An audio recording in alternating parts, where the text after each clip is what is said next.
প্রিয় স্টুডেন্টস, আজ আমরা চেঞ্জিং সেন্টেন্স করব।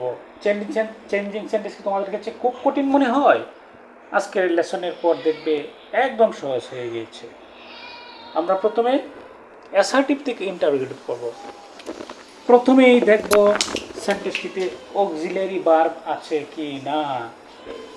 যদি অক্সিলারি ভার্ব থাকে, অক্সিলারি ভার্বটা প্রথমে নিয়ে নিব। এরপর যদি সেন্টেন্সটিতে নট থাকে, নট উঠে যাবে, না থাকলে নট দিতে হবে। যেমন হি ওয়াজ স্লিপিং, এই যে একটা সেন্টেন্স, এটাকে আমরা ইন্টারোগেটিভ করব। আমরা যদি দেখি, প্রথমেই দেখি আমরা অক্সিলারি ভার্ব, এটাকে সামনে নিয়ে আসব।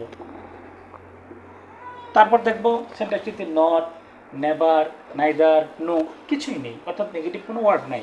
তাহলে আমরা নট দেবো সংক্ষেপে, প্লাস বাকি যা আছে তাই সব লিখে দেব।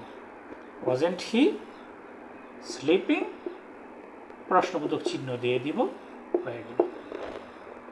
অক্সিলারি ভার্বযুক্ত অ্যাসার্টিভকে ইন্টারোগেটিভ করার জন্য একদম সহজ নিয়ম, অর্থাৎ অক্সিলারি ভার্বটাকে প্রথমে নিয়ে আসবো।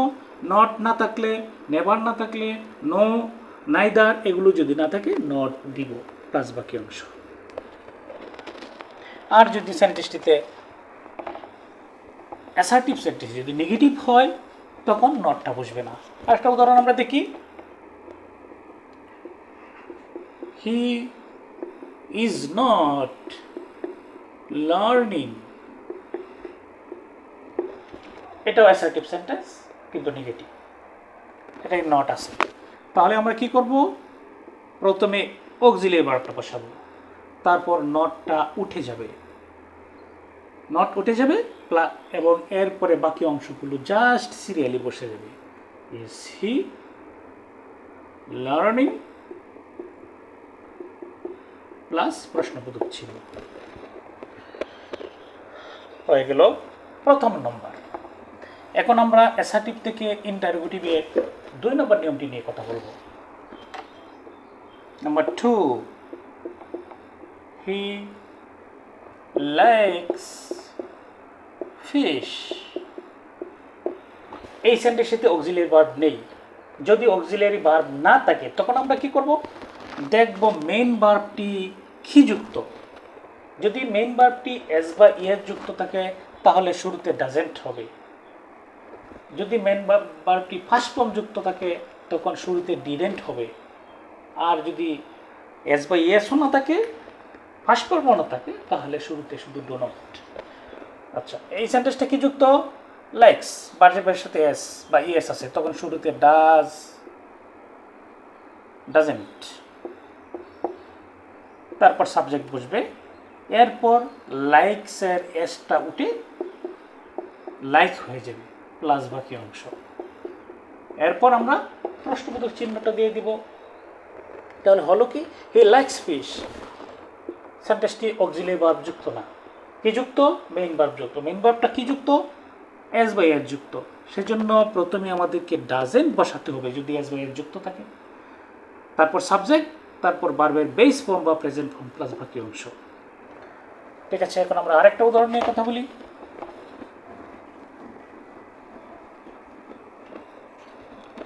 Number 2, I got a prize. এই সেন্টেন্সটি অক্সিলারি ভার্ব যুক্ত নয়, সেন্টেন্সটি থেকে মেইন ভার্ব আছে, কিন্তু এই সেন্টেন্সটি পাস্ট টেন্স, অর্থাৎ গেটের পাস্ট ফর্ম গট দেওয়া, তখন শুরুতে ডিড বসবে, ডিডেন্ট বসবে। ডিডেন্ট বসাইলাম, তারপর সাবজেক্ট চলে আসবে, তারপর আবার ভার্বের প্রেজেন্ট ফর্ম, প্লাস বাকি অংশ।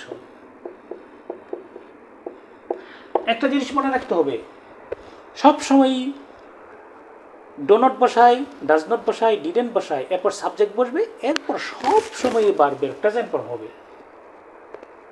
এস বাই এস থাকলেও এস বাই এস উঠে ভার্বের প্রেজেন্ট ফর্ম, পাস্ট ফর্ম থাকলেও ইন্টারোগেটিভ করার সময় ভার্বের প্রেজেন্ট ফর্ম বসবে।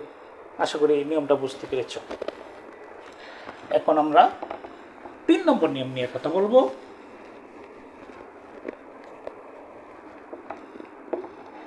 সেন্টেন্সটি যদি নোবডি নো ওয়ান, নান দিয়ে শুরু হয়। তিনটা শব্দ বললাম, নোবডি, নো ওয়ান, নান দিয়ে শুরু হয়। তাহলে শুধু নোবডি, নো ওয়ান, নানের পরিবর্তে হু বসবে, আর বাকি অংশ যা আছে যেমনি আছে তেমনি বসবে।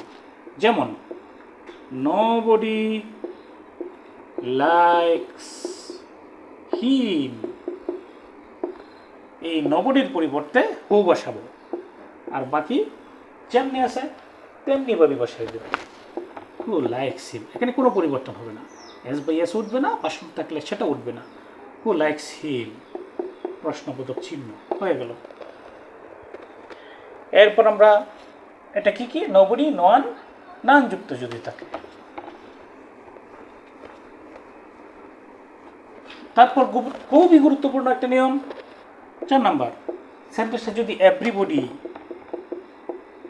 এভরিবডি, এভরিওয়ান দিয়ে শুরু হয়, এভরিওয়ান দিয়ে শুরু হয়, তাহলে এভরিবডি অথবা এভরিওয়ান উঠে গিয়ে হু ডাজ নট, অথবা সেন্টেন্সটা পাস্ট টেন্স হলে হু ডিডেন্ট প্লাস বাকি অংশ বসবে।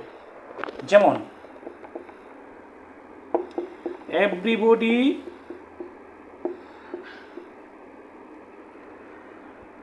ওয়ান্টস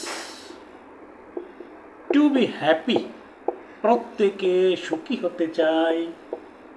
এই যে মেন ভার্ব, মেন ভার্বটা কি যুক্ত, এস বাই এস যুক্ত, তখন এভরিবডি উঠে যাবে, সাথে সাথে হু ডাজ নট বসবে।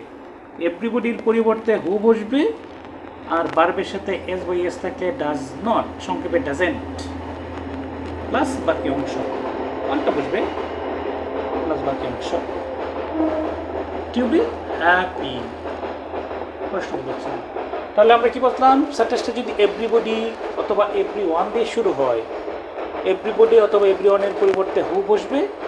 তারপর আমরা দেখব যদি ভার্বের সাথে এস থাকে তাহলে ডাজ নট, ভার্বের সাথে এস না থাকে, যদি পাস্ট ফর্ম থাকে তাহলে ডিড নট, প্লাস বাকি অংশ, অর্থাৎ ভার্বের প্রেজেন্ট ফর্ম হবে প্লাস বাকি অংশ।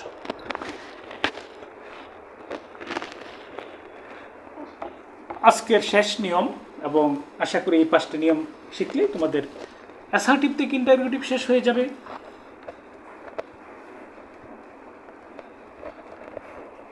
5 নাম্বার, সেন্টেন্সে যদি নাথিং বাট দিয়ে শুরু হয়, নাথিং বাট, নাথিং বাট দিয়ে শুরু হয়, নাথিং উঠে যাবে এবং শুরুতে হোয়াট বসবে, what plus auxiliary verb plus বাকি অংশ, প্লাস প্রশ্নবোধক চিহ্ন, একদম সহজ। যেমন life is nothing, life is nothing but a struggle.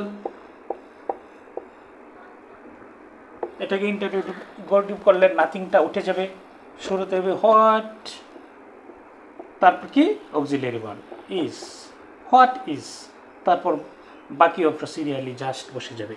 Nothing তো উঠেই গেল, নাথিংয়ের পর হোয়াট বসাইলাম, নাথিংয়ের পরিবর্তে হোয়াট বসাইলাম, এরপর অক্সিলিয়ারি ভার্ব প্লাস বাকি অংশ সিরিয়ালি, তাহলে হবে কি, what is life but A struggle, what is life but a struggle. প্রশ্নবোধক চিহ্ন। প্রিয় শিক্ষার্থীরা, আশা করি এই 5টা নিয়ম এক্সারসাইজ করলে, যদি রেগুলারলি এক্সারসাইজ করো, তোমাদের বয়সে একদম সহজ হয়ে যাবে। Thank you very much.